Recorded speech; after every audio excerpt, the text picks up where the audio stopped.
तो स्वागत है आप सभी का आपके अपनी यूट्यूब चैनल MS-12 इंस्टीट्यूट में। आज के जो इस क्लास में हम लोग करेंगे, इसमें हम लोग 12th बायोलॉजी का मॉडल पेपर देखेंगे। क्या देखेंगे हम लोग? 12th बायोलॉजी का मॉडल पेपर का 1 सेट देखेंगे, जो आप सभी स्टूडेंट के लिए बहुत ही खास है। ऐसे ही आप सभी को बायोलॉजी का 25 मॉडल सेट ऑब्जेक्टिव क्वेश्चंस का मिलने वाला है, जो आप लोग के फाइनल एग्जाम में 100% यहीं से इसी सेट से आएगा। तो आप सभी जो है इसे अच्छे से देख लीजिएगा और हर एक सेट को अच्छे से याद कर लीजिएगा। ठीक है दोस्तों, तो चलिए स्टार्ट करते हैं आज हम लोग का फर्स्ट क्वेश्चन। और क्वेश्चन स्टार्ट करने से पहले मैं आपको बता दूं, आपको फ्री PDF लेने के लिए हमारे टेलीग्राम चैनल पे जरूर ज्वाइन हो जाइएगा। तो चलिए स्टार्ट करते हैं आज हम लोग का फर्स्ट क्वेश्चन। फर्स्ट क्वेश्चन क्या है देख लेते हैं बिना किसी टाइम वेस्ट किए हुए। तो फर्स्ट क्वेश्चन क्या हम लोग यहाँ पे, जीरोंटोलॉजी में किसका अध्ययन होता है? तो ये बताना है हम लोग को, जो जीरोंटोलॉजी है इसमें इसका किसका अध्ययन होता है? तो किसका अध्ययन होता है? तो एजीन का अध्ययन होता है। किसका होता है? एजीन का होता है, यानी कि राइट आंसर जिसके लिए सी हो जाएगा। नेक्स्ट क्वेश्चन क्या है देख लेते हैं। तो नेक्स्ट क्वेश्चन जो है आपके स्क्रीन पे ये रहा। तो क्वेश्चन हम लोग का क्या है यहाँ पे, तोता का सबसे अधिकतम उम्र क्या होता है? ये बताने, जो तोता है उसका सबसे ज्यादा उम्र कितना होता है? तो उसका जो सबसे ज्यादा उम्र होता है वो 140 वर्ष होता है। कितना होता है? 140 वर्ष, यानी कि राइट आंसर जिसके लिए डी हो जाएगा। नेक्स्ट क्वेश्चन क्या है देख लेते हैं। तो नेक्स्ट क्वेश्चन ही आप लोग के स्क्रीन पे ये रहा। क्वेश्चन हम लोग यहाँ पे, घड़ियाल एवं मे फ्लाई का जीवन काल होता है, यानी कि जो घड़ियाल होता है और जो फ्लाई होती है उसका हम लोग को जीवन काल बताना है। तो घड़ियाल का कितना होता है? तो उसका जो 60 वर्ष होता है, और मे फ्लाई का जो जीवन काल होता है वो 1 दिन होता है। ठीक है तो 60 वर्ष जो है वो घड़ियाल के लिए आप लोग ले लीजिए, और 1 दिन जो है मे फ्लाई के लिए, यानी कि राइट आंसर जो इसके लिए डी हो जाएगा। नेक्स्ट क्वेश्चन क्या है देख लेते हैं। तो नेक्स्ट क्वेश्चन आप लोग की स्क्रीन पे ये रहा। क्वेश्चन हम लोग यहाँ पे, कुकुर यानी कि डॉग का औसत जीवन काल कितना होता है? यानी जो कुत्ता होता है उसका औसत जीवन काल कितना होता है? तो कितने साल तक जीता है? तो वो 20 वर्ष तक जीता है। कितने वर्ष तक जीता है? तो 20 वर्ष तक जीता है, यानी कि राइट आंसर जो है इसके लिए ए हो जाएगा। नेक्स्ट क्वेश्चन क्या है देख लेते हैं। तो नेक्स्ट क्वेश्चन आपके स्क्रीन पे ये रहा। क्वेश्चन हम लोग यहाँ पे, जन्म से लेकर प्राकृतिक मृत्यु के बीच की अवस्था को क्या कहते हैं? तो क्या कहते हैं, जब हम लोग का जो जन्म होता है उस टाइम से लेकर जब हम लोग की मृत्यु होती है, तो ये जो बीच के अंतराल का समय होता है इसको हम लोग क्या कहते हैं? इसको हम लोग जो कहते हैं वो क्या कहते हैं? इसको हम लोग जीवन काल कहते हैं। क्या कहते हैं? जीवन काल कहते हैं, यानी कि लाइफ स्पैम कहते हैं। ठीक है दोस्तों, राइट आंसर जो है इसका राइट आंसर ए हो जाएगा। नेक्स्ट क्वेश्चन क्या है देख लेते हैं। तो नेक्स्ट क्वेश्चन हम लोग का यहाँ पे, निम्नलिखित में कौन उभयचर है? ये बताना कि जो उभयचर है वो कौन है? तो उभयचर जो है वो मेंढक हो जाएगा। ठीक है दोस्तों, राइट आंसर जिसके लिए डी हो जाएगा। नेक्स्ट क्वेश्चन क्या है देख लेते हैं। तो नेक्स्ट क्वेश्चन आपके स्क्रीन पे ये रहा। क्वेश्चन हम लोग यहाँ पे, इनमें से किसकी केवल एक बार अपने जीवन काल में पुष्प खिलते हैं? तो किसका जो है सिर्फ एक बार पूरे जीवन काल में पुष्प खिलता है? तो किसका खिलता है? तो वो बांस का जो है पूरे जीवन काल में सिर्फ एक बार ही पुष्प खिलता है, यानी कि राइट आंसर जो इसके लिए ए हो जाएगा। नेक्स्ट क्वेश्चन क्या है देख लेते हैं। तो नेक्स्ट क्वेश्चन आपके स्क्रीन पे ये रहा। क्वेश्चन हम लोग यहाँ पे, निम्नलिखित में से किसमें 12 वर्ष में सिर्फ एक बार पुष्प खिलता है? ये बताना, जो 12 वर्ष में एक बार खिलेगा, फिर उसके बाद जो 12 वर्ष के बाद फिर दोबारा खिलेगा, तो किसमें खिलता है? तो वो पुष्प वो नीला कुरंजी में खिलता है। ठीक है दोस्तों, राइट आंसर जो इसके लिए सी हो जाएगा। नेक्स्ट क्वेश्चन क्या देख लेते हैं। तो नेक्स्ट क्वेश्चन यहाँ पे हम लोग का, एक लिंगता को उल्लेखित करने के लिए किस शब्द का प्रयोग किया जाता है? जो एक लिंगता है इसको हम लोग उल्लेखित करने के लिए किस शब्द का प्रयोग करते हैं? तो हम लोग किसका उपयोग करते हैं? तो हम लोग एक का लिंगाश्रय का करते हैं। किसका करते हैं? एक का लिंगाश्रय, यानी कि राइट आंसर जो इसके लिए सी हो जाएगा। नेक्स्ट क्वेश्चन क्या है देख लेते हैं। तो नेक्स्ट क्वेश्चन आपके स्क्रीन पे ये रहा। क्वेश्चन हम लोग यहाँ पे, अदरक में कायिक प्रवर्धन किसके द्वारा होता है? जो अदरक है उसमें कायिक प्रवर्धन किसके द्वारा होता है? तो वो जो होता है राइजोम के द्वारा होता है। किसके द्वारा होता है? राइजोम के द्वारा, यानी कि राइट आंसर जो इसके लिए ए हो जाएगा। नेक्स्ट क्वेश्चन क्या है देख लेते हैं। तो नेक्स्ट क्वेश्चन है आप लोग के स्क्रीन पे ये रहा। निम्नलिखित में से किसमें पादप काय अगुणित होता है? जो पादप काय है वो अगुणित किस में होता है? तो अगुणित जो होता है वो शैवाल में भी होता है, कवक में भी होता है, और ब्रायोफाइटस में भी होता है। तो जो दोस्तों आप लोग बता देते हैं, ये तीनों जो है तीनों में अगुणित होता है, यानी कि राइट आंसर जो इसके लिए डी हो जाएगा। क्या जो हो जाएगा? डी जो इसके लिए राइट आंसर हो जाएगा। नेक्स्ट क्वेश्चन क्या है देख लेते हैं। तो क्वेश्चन हम लोग यहाँ पे, पौधे जो जलीय वातावरण में नहीं पाए जाते हैं, वैसा कौन सा पौधा है जो जलीय वातावरण में नहीं पाया जाता है? तो हाइड्रिला तो पाया जाता है, ट्रापा भी पाया जाता है, और नीलंबू भी पाया जाता है। लेकिन जब लोग बबूल का पेड़ देखेंगे वो तो जमीन में पाया जाता है ना, वो जलीय वातावरण में कहाँ पाया जाता है? इसलिए राइट आंसर जो इसके लिए क्या हो जाएगा? डी जो है इसके लिए राइट आंसर हो जाएगा, एकदम करेक्ट। नेक्स्ट क्वेश्चन क्या देख लेते हैं। आप लोग के स्क्रीन पर क्वेश्चन ये रहा। निम्नलिखित में से कौन जलीय जंगली घास है? जलीय जंगली घास का नाम बताना है। तो इसके लिए राइट आंसर क्या हो जाएगा? इसके लिए जो राइट आंसर हो जाएगा वो हाइड्रिला हो जाएगा और जलकुंभी हो जाएगा। ये दोनों जो है एक जंगली घास है। ठीक है दोस्तों, राइट आंसर जो इसके लिए डी हो जाएगा। बी और सी दोनों, यानी कि B and C both. Next question क्या है देख लेते हैं। तो नेक्स्ट क्वेश्चन हम लोग आप लोग के स्क्रीन पे ये रहा। क्वेश्चन हम लोग यहाँ पे, अलैंगिक जनन में जीवन का भाग लेते हैं, मतलब जो अलैंगिक जनन में कितने जीव भाग लेते हैं ये बताना, कितने जीव भाग लेते हैं अलैंगिक जनन में। तो जो जीव भाग लेते हैं वो एक जीव भाग लेते हैं। कितने भाग लेते हैं? सिर्फ एक लेते हैं, तो उसे हम लोग अलैंगिक जनन कहते हैं। राइट आंसर जो इसके लिए ए हो जाएगा। नेक्स्ट क्वेश्चन क्या है देख लेते हैं। तो क्वेश्चन हम लोग यहाँ पे पौधे में अलैंगिक जनन निम्न में से किस विधि द्वारा हो सकता है। तो किस विधि द्वारा होता है ये बताना है। तो इसके लिए राइट आंसर क्या हो जाएगा? तो वो मुकुलन के द्वारा भी जो है पौधों में अलैंगिक जनन होता है, विखंडन के द्वारा भी होता है और कायिक जनन के द्वारा भी होता है। यानी कि राइट आंसर क्या हो जाएगा? यहाँ पे सभी हो जाएगा, यानी कि ऑल हो जाएगा। ठीक है दोस्तों, राइट आंसर जो है इसके लिए डी हो जाएगा। क्या हो जाएगा? डी जो है इसके लिए राइट आंसर हो जाएगा। नेक्स्ट क्वेश्चन क्या है यहाँ पे देखते हैं। तो नेक्स्ट क्वेश्चन यहाँ पे हम लोग का स्क्रीन पे ये रहा। यहाँ पे क्वेश्चन क्या हम लोग का, कायिक जनन में निम्न में से किस प्रकार होता है। जो कायिक जनन है वो किस प्रकार होता है ये बताना हम लोग को। तो कायिक जनन जो होता है वो जड़ के द्वारा भी होता है, स्तंभ के द्वारा भी होता है और पत्ती के द्वारा भी जो है कायिक जनन होता है। यानी कि राइट आंसर क्या हो जाएगा? तो वो हो जाएगा हम लोग का ऑल, यानी कि सभी हो जाएगा। यानी कि राइट आंसर जो इसके लिए डी हो जाएगा। नेक्स्ट क्वेश्चन क्या है देखते हैं हम लोग। आप लोग के स्क्रीन पे ये क्वेश्चन रहा, आलू में कायिक जनन किसके द्वारा होता है। जो आलू है उसमें कायिक जनन किसके द्वारा होता है। तो कायिक जनन जो आलू में होता है वो ऑफसेट्स के द्वारा होता है। किसके द्वारा होता है? ऑफसेट्स के द्वारा होता है। यानी कि राइट आंसर जो इसके लिए बी हो जाएगा। नेक्स्ट क्वेश्चन क्या है देख लेते हैं। तो नेक्स्ट क्वेश्चन क्या हम लोग यहाँ पे, प्लाज्मोटोमी किस में होता है। जो प्लाज्मोटोमी है वो किस में होता है। तो प्लाज्मोटोमी जो है वो यहाँ पे ओपेलिना में होता है। किस में होता है? ओपेलिना में होता है। यानी कि राइट आंसर जो इसके लिए सी हो जाएगा। नेक्स्ट क्वेश्चन क्या है देख लेते हैं। तो नेक्स्ट क्वेश्चन क्या हम लोग यहाँ पे, एक बीजपत्री में ग्राफ्टिंग बिरले ही सफल होता है क्यों बताना कि क्योंकि यहाँ पे सफल होता है। क्योंकि एक बिरले में इसलिए सफल होता है क्योंकि ये यहाँ पे एक बीजपत्री होती है और ये कैम्बियन में विहीन होता है। ठीक है दोस्तों, राइट आंसर जो इसके लिए बी हो जाएगा। नेक्स्ट क्वेश्चन क्या है देख लेते हैं। तो नेक्स्ट क्वेश्चन आप लोग के स्क्रीन पे ये रहा। तो क्वेश्चन ये रहा यहाँ पे, एफायरल लार्वा ओरेलिया में ही पाया जाता है, इसका निर्माण किस विधि द्वारा होता है। तो किस विधि द्वारा जो है यहाँ पे एफायरा लार्वा और ओरेलिया पाया जाता है ये बताना हम लोग को। तो कौन सा विधि के द्वारा होता है। तो वो जो होता है हम लोग का यहाँ पे स्ट्रोब्लोबाइलेशन द्वारा होता है। किसके द्वारा होता है? स्ट्रोब्लोबाइलेशन द्वारा जो होता है यह होता है। यानी कि राइट आंसर जो है इसके लिए क्या हो जाएगा? डी जो है इसके लिए राइट आंसर हो जाएगा। नेक्स्ट क्वेश्चन क्या है देख लेते हैं। तो नेक्स्ट क्वेश्चन आप लोग के स्क्रीन पे ये रहा। क्वेश्चन हम लोग यहाँ पे, किसी छोटे भाग या फिर टुकड़े से संपूर्ण शरीर के पुनर्निर्माण को कहते हैं। जब भी बताना है कि जो छोटा सा टुकड़ा होता है या फिर यहाँ पे छोटा सा भाग होता है उससे संपूर्ण शरीर का निर्माण हो जाता है।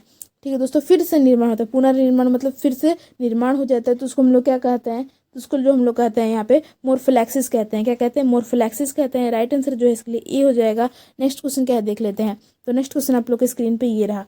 तो यहाँ पे क्वेश्चन हम लोग क्या, पिस्टिया के कायिक प्रवर्धन किसके द्वारा होता है। जो पिस्टिया है उसमें कायिक प्रवर्धन किसके द्वारा होता है। तो पिस्टिया में जो कायिक प्रवर्धन होता है वो ऑफसेट के द्वारा होता है। किसके द्वारा होता है? ऑफसेट के द्वारा। यानी कि राइट आंसर क्या हो जाएगा? तो बी जो है इसके लिए राइट आंसर हो जाएगा। नेक्स्ट क्वेश्चन क्या है देख लेते हैं। तो नेक्स्ट क्वेश्चन आप लोग के स्क्रीन पे ये रहा। क्वेश्चन क्या हम लोग का, निम्नलिखित में से किस प्राणी में ओवोविविपैरिटी होता है। ये बताना, जो ओवोविविपैरिटी होता है वो किस में होता है। तो ये जो होता है रेटल सर्प में होता है। किस में होता है? रेटल स्नेक में होता है। ये एक सांप होता है रेटल स्नेक।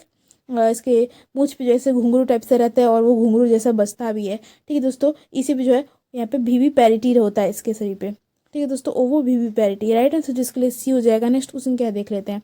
तो क्वेश्चन आप लोग के स्क्रीन पे ये रहा, यदि नर आकारिकी में मादा से भिन्न हो तो इसे कहते हैं। ये बताना, जो नर है वो आकारिकी में यानी कि मादा से भिन्न होता है तो उसको हम लोग क्या कहते हैं। तो उसको जो हम लोग कहेंगे लैंगिक द्विरूपता कहेंगे। क्या कहेंगे? लैंगिक द्विरूपता कहेंगे। यानी कि राइट आंसर जो इसके लिए सी हो जाएगा। नेक्स्ट क्वेश्चन क्या है देख लेते हैं।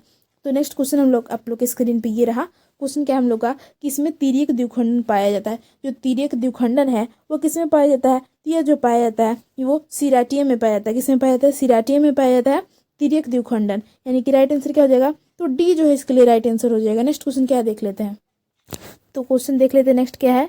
तो क्वेश्चन यहाँ पे हम लोग यहाँ पे शब्द होमोथैलिक, यहाँ पे होमोथैलिक एवं मोनोसियस का प्रयोग किसके लिए किया जाता है। ये बताना कि ये जो होमोथैलिक है और मोनोसियस है ये किसके लिए इसका प्रयोग किया जाता है। तो किसके लिए किया जाता है? तो ये जो किया जाता है यहाँ पे द्विलिंगी अवस्था के लिए किया जाता है। किसके लिए किया जाता है? तो द्विलिंगी अवस्था के लिए जो है होमोथैलिक और मोनोसियस जो है वर्ड का उपयोग किया जाता है। यानी कि राइट आंसर क्या हो जाएगा? इसका जो राइट आंसर हो जाएगा वो क्या होगा हम लोग का, वो ए हो जाएगा इसका राइट आंसर। ठीक है दोस्तों, नेक्स्ट क्वेश्चन क्या है देख लेते हैं। तो नेक्स्ट क्वेश्चन यहाँ पे आप लोग स्क्रीन पे ये रहा। तो क्वेश्चन हम लोग यहाँ पे, निम्नलिखित में से कौन सा पौधा द्विलिंगी है। बताने कि कौन सा जो पौधा है वो द्विलिंगी है। तो द्विलिंगी पौधा जो है नारियल है। ठीक है दोस्तों, नारियल है, यानी कि राइट आंसर जो इसके लिए सी हो जाएगा। नेक्स्ट क्वेश्चन क्या है देख लेते हैं। तो नेक्स्ट क्वेश्चन आप लोग की स्क्रीन पे ये रहा। क्वेश्चन क्या हम लोग का, किस अवस्था में शब्द डायोसिस का उपयोग हुआ है होता है। जो ये डायोसिस का उपयोग बताना है कि किस में होता है। तो इसके लिए राइट आंसर क्या हो जाएगा, तो एक लिंगी में जो है डायोसिस का उपयोग होता है। ठीक है दोस्तों, राइट आंसर जिसके लिए बी हो जाएगा। नेक्स्ट क्वेश्चन क्या है देख लेते हैं। तो नेक्स्ट क्वेश्चन आप लोग की स्क्रीन पे ये रहा। क्वेश्चन क्या हम लोग यहाँ पे, नोट्स को आँख कहते हैं जो निम्नलिखित में से किस नया पौधा से बनता है। तो कौन सा जो है ऐसा पौधा है जिसमें नोट्स यानी कि आँख कहते हैं, ये बताना है। जो आँख रहता है, कौन से पौधा में जो है आँख रहता है और नया पौधा भी बन जाता है उससे। तो किस में होता है, तो आलू। आप लोग आलू देखे होंगे तो उसमें जो एक वो वहाँ पे नोट्स बने रहते हैं, वो छोटे छोटे आँखों जैसे रहते हैं। और उसको आप लोग क्या कीजिएगा, उसको तोड़कर वहाँ पे मिट्टी में डाल दीजिएगा तो नए आलू का निर्माण हो जाएगा। उसी को हम लोग आलू कहते हैं। और नोट्स यानी कि उसके आँख से जो है नया पौधा का निर्माण हो जाता है, यानी कि राइट आंसर जो हो जाएगा डी हो जाएगा। नेक्स्ट क्वेश्चन क्या है देख लेते हैं। तो क्वेश्चन क्या हम लोग यहाँ पे, गतिशील सीलिए युक्त बीजाणु को कहते हैं। इसे हम लोग क्या कहते हैं, तो इसको जो हम लोग कहते हैं वो जूस्पोर्स कहते हैं। क्या कहते हैं, जूस्पोर्स कहते हैं, यानी कि राइट आंसर इसके लिए सी हो जाएगा। चलते हैं नेक्स्ट क्वेश्चन पर। नेक्स्ट क्वेश्चन क्या देख लेते हैं। तो नेक्स्ट क्वेश्चन आप लोग के स्क्रीन पे ये रहा। क्वेश्चन क्या हम लोग का, कोई भी प्राणी एक अपवाद को छोड़कर अमर नहीं है। तो कौन सा जो ऐसा प्राणी है वो अमर है, ये बताना कि कौन सा प्राणी जो है अमर है। यहाँ पे अमर है ये पूछ रहा है, तो एक कोशिकीय जीव जो है वो अमर है, बाकी ये सब जो है वो सब अमर नहीं है, यानी कि राइट आंसर क्या हो जाएगा, ए हो जाएगा। यही जो है एक अपवाद है। नेक्स्ट क्वेश्चन क्या है देख लेते हैं। तो नेक्स्ट क्वेश्चन आप लोग के स्क्रीन पे ये रहा। क्वेश्चन क्या हम लोग का, संतान जो आकारिकी तथा आनुवांशिकी रूप से समान हो कहलाते हैं, तो उसको क्या कहते हैं, तो उसको हम लोग क्लोन कहते हैं। और आप लोग का 2 नंबर में ऐसे सवाल पूछा जाता है कि क्लोन किसे कहते हैं, तो आप लोग क्या कहेंगे, संतान जो आकारिकी तथा आनुवांशिकी रूप से समान हो उसे हम लोग क्लोन कहते हैं। इस तरीके से आप लोग क्लोन का डिफिनीशन भी लिख सकते हैं। तो यहाँ पे आप लोग का सब्जेक्टिव और ऑब्जेक्टिव दोनों क्लियर हो रहा है, यानी कि राइट आंसर जो इसके लिए डी हो जाएगा। नेक्स्ट क्वेश्चन क्या है यहाँ पे हम लोग स्क्रीन पे देख लेते हैं। तो क्वेश्चन क्या हम लोग का, निम्नलिखित में से सही का चुनाव करें। तो सही का चुनाव करना है कि कौन सा सही का चुनाव है। तो देखिए दोस्तों, हाइड्रा में जो है कलिका का यहाँ पे सही चुनाव है, क्योंकि हाइड्रा में जो है कलिका का निर्माण होता है। यही जो इसके लिए राइट आंसर हो जाएगा। नेक्स्ट क्वेश्चन क्या है देख लेते हैं। तो नेक्स्ट क्वेश्चन आप लोग की स्क्रीन पे ये रहा। क्वेश्चन क्या हम लोग का यहाँ पे, पुदीना में कायिक प्रवर्धन करता है। जो पुदीना है उसमें कायिक प्रवर्धन करता है, तो वो कैसे करता है, तो इसके लिए राइट आंसर क्या हो जाएगा, तो वो अंतर्भूस्तरीय जो है पुदीना कायिक प्रवर्धन करता है, वो अंतर करता है, यानी कि अंदर जो है वह कायिक प्रवर्धन करता है। नेक्स्ट यहाँ पे कि ए जो है इसके राइट आंसर हो जाएगा। नेक्स्ट क्वेश्चन क्या देख लेते हैं। आप लोग अपने फ्रेंड के साथ जरूर शेयर कर दीजिएगा दोस्तों, ठीक है दोस्तों। तो नेक्स्ट क्वेश्चन क्या हम लोग यहाँ पे, आकारिकी तथा आनुवांशिकी रूप से समान जीव को कहते हैं। तो क्या कहते हैं, तो उसे हम लोग तो क्लोन कहते हैं। आपको ये क्वेश्चन मैंने पहले ही बता दिया, आप लोग तो इसका फटाफट से आंसर दे ही दिए होंगे कमेंट बॉक्स में। तो आप लोग क्या कीजिए, अपने दोस्तों के साथ जरूर शेयर कर दीजिए, ठीक है दोस्तों। नेक्स्ट क्वेश्चन क्या है हम लोग का यहाँ पे, पेनिसिलियम में प्रजनन होता है। जो पेनिसिलियम है उसमें प्रजनन कहाँ होता है, उसमें जो प्रजनन होता है वो कोनिडिया में प्रजनन होता है। कहाँ होता है, कोनिडिया में होता है, यानी कि राइट आंसर जो इसके लिए डी हो जाएगा। नेक्स्ट क्वेश्चन क्या है देख लेते हैं। तो नेक्स्ट क्वेश्चन आपके स्क्रीन पे ये रहा। यहाँ पे क्वेश्चन क्या हम लोग का, प्रकंद का एक उदाहरण है। तो बताना कि प्रकंद का जो उदाहरण है वो क्या है, तो अदरक जो है प्रकंद का उदाहरण है, यानी कि राइट आंसर जो इसके लिए सी हो जाएगा। नेक्स्ट क्वेश्चन क्या है देख लेते हैं। तो नेक्स्ट क्वेश्चन आप लोग का यहाँ पे स्क्रीन पे ये रहा। क्वेश्चन क्या हम लोग का, कलिका रोपण का उदाहरण है। जो कलिका रोपण का उदाहरण है वो क्या है, तो इसके लिए राइट आंसर क्या हो जाएगा, तो कायिक जनन जो है वो कलिका रोपण का एक उदाहरण है, ठीक है दोस्तों। चलते हैं नेक्स्ट क्वेश्चन पर। तो नेक्स्ट क्वेश्चन क्या है आप लोग स्क्रीन पे ये रहा। क्वेश्चन हम लोग यहाँ पे, इनमें कौन ठहरे हुए पानी में उगकर ऑक्सीजन खींच लेता है। ये बताना है, जो ठहरा हुआ पानी रहता है उसमें वो उग जाता है, फिर क्या करता है वो वहाँ का ऑक्सीजन को खींच लेता है। तो वो कौन चीज़ है, तो वो जो है एक जलकुंभी है, ठीक है दोस्तों। जलकुंभी आप लोगों ने देखा होगा, वो जो है पानी में ऐसे उग जाता है और एक साथ एक उगता है ना, तो बहुत सारा उग जाता है पूरे पानी में, जितना भी वो रहता है ना, नहर या फिर कुछ भी नदी, तो उसमें वो पूरा उग जाएगा और पूरा नदी को एकदम पूरा घेर लेता है। और फिर क्या करता है वो अंदर जो ऑक्सीजन रहता है पानी के अंदर उसको खींच लेता है। इसके कारण क्या होता है, जो मछलियाँ हैं वो सब मर जाती हैं। तो ये बहुत ही खतरनाक है और इसे बंगाल का आतंक भी कहते हैं, यानी कि राइट आंसर क्या हो जाएगा, ए जो है इसके लिए राइट आंसर हो जाएगा। नेक्स्ट क्वेश्चन क्या है देख लेते हैं। तो नेक्स्ट क्वेश्चन क्या हम लोग का यहाँ पे, गेमा द्वारा प्रजनन होता है। जो गेमा द्वारा प्रजनन होता है किस में होता है, तो वो ब्रायोफाइटा में होता है। किस में होता है, ब्रायोफाइटा में जो है गेमा द्वारा प्रजनन होता है, ठीक है दोस्तों। राइट आंसर जो है इसके लिए क्या हो जाएगा, सी जो है इसके लिए राइट आंसर हो जाएगा एकदम। नेक्स्ट क्वेश्चन क्या हम लोग का देख लेते हैं। तो क्वेश्चन क्या हम लोग के यहाँ पे बीजाणु द्वारा जनन करने वाले पौधे जैसे मॉर्स फन सामान्यतः किस समूह में रखे जाते हैं। तो कौन से समूह में रखा जाता है ये बताना है हम लोग को। तो हम लोग क्या बोलेंगे इसके लिए, तो हम लोग इसको किस समूह में रखते हैं, इसको जो हम लोग रखते हैं वो क्रिप्टोगेम्स में रखते हैं। किस में रखते हैं, क्रिप्टोगेम्स में हम लोग यहाँ पे बीजाणु द्वारा जो जनन करने वाले पौधे होते हैं जैसे कि मॉर्स फन, जो मॉर्स फन है इसको हम लोग कौन से समूह में रखते हैं, तो क्रिप्टोगेम्स में रखते हैं, यानी कि राइट आंसर जो है इसके लिए सी हो जाएगा। नेक्स्ट क्वेश्चन क्या है देख लेते हैं। तो क्वेश्चन आप लोग के स्क्रीन पे ये रहा, निम्न में से कौन पत्ती के अग्रभाग द्वारा जनन करता है। जो पत्ती होता है यानी कि जो लीफ होता है उसके अग्रभाग द्वारा है जनन करता है। तो कौन करता है, तो वो जो करता है हम लोग का वो वॉकिंग फर्न करता है। कौन करता है, वॉकिंग फर्न जो है पत्ती के अग्रभाग द्वारा जनन करता है, यानी कि राइट आंसर क्या हो जाएगा, ए जो है इसके लिए एकदम करेक्ट आंसर हो जाएगा। नेक्स्ट क्वेश्चन क्या है देख लेते हैं। तो नेक्स्ट क्वेश्चन आप लोग के स्क्रीन पे ये रहा, क्वेश्चन क्या हम लोग के यहाँ पे ओजोन परत का क्षय इनमें से किसके कारण होता है। तो ओजोन परत जो है उसका क्षय किसके कारण होता है, इसके लिए राइट आंसर क्या हो जाएगा, तो वो जो जाएगा हम लोग का यहाँ पे क्लोरोफ्लोरोकार्बन हो जाएगा। क्या हो जाएगा, क्लोरोफ्लोरोकार्बन जो है ओजोन परत का क्षय को कारण होता है, यानी कि राइट आंसर क्या हो जाएगा, बी जो है इसके लिए एकदम करेक्ट आंसर हो जाएगा। आप लोग इसको अच्छे से याद कर लीजिएगा, बहुत इंपॉर्टेंट क्वेश्चन एग्जाम में सीधा क्वेश्चन इससे लड़ सकता है। नेक्स्ट क्वेश्चन क्या है देख लेते हैं। तो क्वेश्चन हम लोग यहाँ पे प्रदूषण की वृद्धि का कारण बताना है। जो प्रदूषण है यानी कि जो पोल्यूशन है उसका जो कारण है, जो वृद्धि जो होता है यानी कि इंक्रीज जिससे होता है उसका कारण बताना है। तो किसके कारण जो है पॉल्यूशन बढ़ता है, इसके लिए राइट आंसर क्या हो जाएगा, तो हो जाएगा उद्योग एवं यातायात, यानी कि जो फैक्ट्री होता है और यानी कि जो ट्रांसपोर्टेशन होता है, जैसे कि ट्रांसपोर्ट होता है ना, सब गाड़ी वाड़ी सब इसके चक्कर में ना बहुत ज़्यादा पॉल्यूशन हो जाता है और फैक्ट्रियों के कारण, यानी कि राइट आंसर क्या हो जाएगा, सी हो जाएगा। नेक्स्ट क्वेश्चन क्या है देख लेते हैं। तो नेक्स्ट क्वेश्चन क्या हम लोग यहाँ पे भारतवर्ष में पर्यावरण सुरक्षा अधिनियम किस वर्ष यहाँ पे पारित हुआ था, यानी कि पास हुआ था, ये बताना है कि किस वर्ष जो है यहाँ पे भारत में अधिनियम पर्यावरण सुरक्षा अधिनियम पास हुआ था। तो इसके लिए राइट आंसर क्या हो जाएगा, तो वो जो हुआ था 1986 में हुआ था। कितने में हुआ था, 1986 में ये जो है पास हुआ था एक्ट। नेक्स्ट क्वेश्चन क्या है देख लेते हैं, बहुत इंपॉर्टेंट क्वेश्चन है, आप लोग इसे अच्छे से याद कर लीजिएगा दोस्तों। नेक्स्ट क्वेश्चन क्या हम लोग यहाँ पे अखबार में कागज में कौन सा विषैला पदार्थ होता है, जो अखबार है उसमें कौन सा जो है एकदम टॉक्सिक सा केमिकल यूज होता है, तो कौन होता है, तो वो जो होता है हम लोग का यहाँ पे पीडी यानी कि पैलेडियम यूज होता है। ठीक है दोस्तों, राइट आंसर जो है इसके लिए बी जो है एकदम करेक्ट आंसर हो जाएगा। पैलेडियम का जो यूज होता है कागज में यह विषैला पदार्थ होता है। ठीक है दोस्तों, नेक्स्ट क्वेश्चन क्या है देख लेते हैं। तो क्वेश्चन आप लोग के स्क्रीन पे ये रहा, क्वेश्चन क्या हम लोग के घरों में हानिकारक विकिरण के मुख्य स्रोत क्या है। जो घर में हम लोग का हानिकारक विकिरण होता है उसका मुख्य स्रोत का नाम बताना है। तो कौन हो जाता है, इसके लिए राइट आंसर क्या हो जाएगा, तो वो जो है हम लोग का ट्यूबलाइट हो जाएगा। क्या हो जाएगा, ट्यूबलाइट जो है इसके लिए राइट आंसर हो जाएगा। ये जो एकदम प्रमुख कारण है हानिकारक किरणों का, ठीक है दोस्तों, रेडिएशन का, हार्मफुल जो है रेडिएशन उसी के कारण है। तो क्वेश्चन हम लोग आप लोग की स्क्रीन पे ये रहा, निम्नलिखित में से कौन सा वाहन का एग्जॉस्ट नहीं है। एग्जॉस्ट बताने की कौन सा वाहन का एग्जॉस्ट नहीं है, तो वो राख हो जाएगा यानी कि फ्लैश हो जाएगा। राइट आंसर जो इसके लिए डी हो जाएगा। नेक्स्ट क्वेश्चन क्या है देख लेते हैं। तो नेक्स्ट क्वेश्चन आप लोग की स्क्रीन पे ये रहा, यहाँ पे क्वेश्चन क्या हम लोग का SO2 प्रदूषण से प्रभावित होता है, यानी कि SO2 pollution is affect by, तो क्या अफेक्ट करता है, तो वो जो करता है वो क्लोरोप्लास्ट को अफेक्ट करता है, यानी कि राइट आंसर जो है इसके लिए बी हो जाएगा। ठीक है दोस्तों, नेक्स्ट क्वेश्चन क्या है देख लेते हैं। तो नेक्स्ट क्वेश्चन आप लोग के स्क्रीन पे ये रहा, क्वेश्चन क्या हम लोग किसको विश्व की जलवायु का खतरा है, ये बताना किससे जो है विश्व की जलवायु को खतरा है। तो किससे जो है वो विश्व के जलवायु को खतरा है, तो इसके लिए राइट आंसर क्या हो जाएगा, तो वो CO2 की मात्रा के बढ़ने के कारण जो है जलवायु को, क्लाइमेट को खतरा है, यानी कि राइट आंसर जो इसके लिए ए हो जाएगा। नेक्स्ट क्वेश्चन क्या है देख लेते हैं।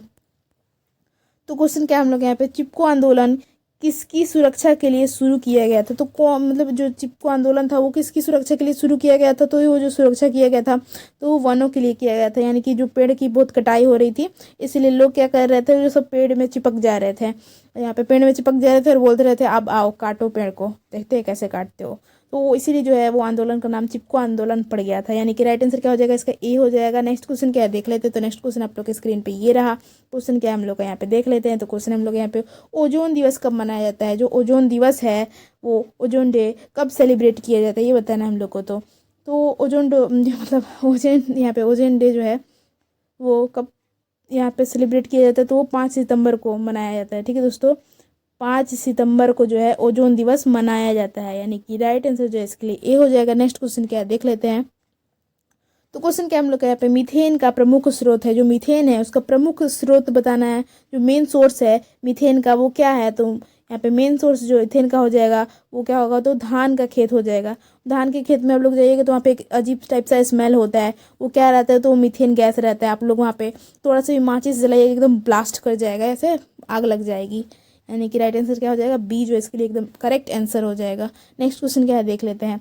तो नेक्स्ट क्वेश्चन आप लोग के स्क्रीन पे ये रहा, वैसे वर्षा जल को अम्ल जल कहते हैं जिसका पीएच किससे कम होता है, किससे यानी कि कम होता है, कितने से कम होता है ये बताना हम लोग को। तो कितने से कम होता है, तो वो 5.6 जो कम होता है वो अम्ल वर्षा कहलाता है। यानी कि राइट आंसर क्या हो जाएगा, डी जो है इसके लिए एकदम करेक्ट आंसर हो जाएगा। नेक्स्ट क्वेश्चन क्या है देख लेते हैं।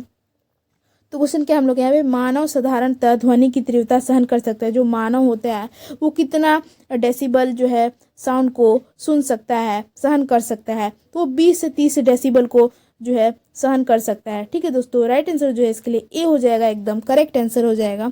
और इससे ज़्यादा सुनने पे क्या हो सकता है, आपके कान के जो खराब हो सकते हैं। ठीक है दोस्तों, राइट आंसर क्या हो जाएगा, ए हो जाएगा। नेक्स्ट क्वेश्चन क्या हम लोग देख लेते हैं। तो क्वेश्चन क्या हम लोग यहाँ पे, निम्न में से कौन सा रासायनिक पदार्थ ओजोन के परत पर असर डालता है। तो कौन सा जो ऐसा रासायनिक पदार्थ है जो ओजोन के परत पर असर डालता है, अफेक्ट करता है ओजोन के लेयर को। तो वो कौन करता है, तो वो जो है केमिकल वो क्लोरोफ्लोरोकार्बन है। क्या है, क्लोरोफ्लोरोकार्बन। यानी कि राइट आंसर जो है इसके लिए ए हो जाएगा। नेक्स्ट क्वेश्चन क्या है देख लेते हैं हम लोग फटाफट से, एकदम बिल्कुल बिना टाइम वेस्ट किए। तो क्वेश्चन क्या हम लोग का, ओजोन के विघटन में कौन सा तत्व उत्प्रेरक के रूप में कार्य करता है। तो कौन सा जो ऐसा तत्व है जो उत्प्रेरक के रूप में कार्य करता है, तो वो जो कार्य करता है वो क्लोरीन कार्य करता है। क्या काम करता है, क्लोरीन जो है यहाँ पे उत्प्रेरक का कार्य करता है। यानी कि राइट आंसर जो है इसके लिए ए हो जाएगा। नेक्स्ट क्वेश्चन क्या है देख लेते हैं। तो नेक्स्ट क्वेश्चन आप लोग के स्क्रीन पे ये रहा। क्वेश्चन क्या हम लोग का यहाँ पे, ओजोन परत किस स्तर पर पाया जाता है। जो ओजोन परत है, ओजोन का लेयर है, वो कौन से परत पर पाया जाता है, कौन से लेवल पर पाया जाता है। तो क्या हो जाएगा इसके लिए राइट आंसर जो हो जाएगा हम लोग का, वो क्या हो जाएगा, स्ट्रेटोस्फीयर पे हो जाएगा। ठीक है दोस्तों, राइट आंसर जो है इसके लिए ए हो जाएगा। नेक्स्ट क्वेश्चन क्या है देख लेते हैं। तो नेक्स्ट क्वेश्चन आप लोग के स्क्रीन पे ये रहा, यहाँ पे SO2 प्रदूषक का सूचक है। जो SO2 पॉल्यूशन है इसका सूचक बताना है, यानी कि इंडिकेटर का नाम बताना है। इसके लिए राइट आंसर क्या हो जाएगा, इसके लिए जो राइट आंसर हो जाएगा वो लाइकेन हो जाएगा। यह जो है एकदम यहाँ पे प्रदूषक का सूचक है, यानी कि राइट आंसर जो है इसके लिए बी हो जाएगा। नेक्स्ट क्वेश्चन क्या है देख लेते हैं। तो क्वेश्चन क्या हम लोग यहाँ पे, विश्व पर्यावरण दिवस कब मनाया जाता है। यानी कि यहाँ पे राइट आंसर क्या हो जाएगा, जो विश्व पर्यावरण दिवस है वो कब मनाया जाता है। तो वो जो मनाया जाता है वो 5 जून को मनाया जाता है। कब मनाया जाता है, 5 जून को मनाया जाता है।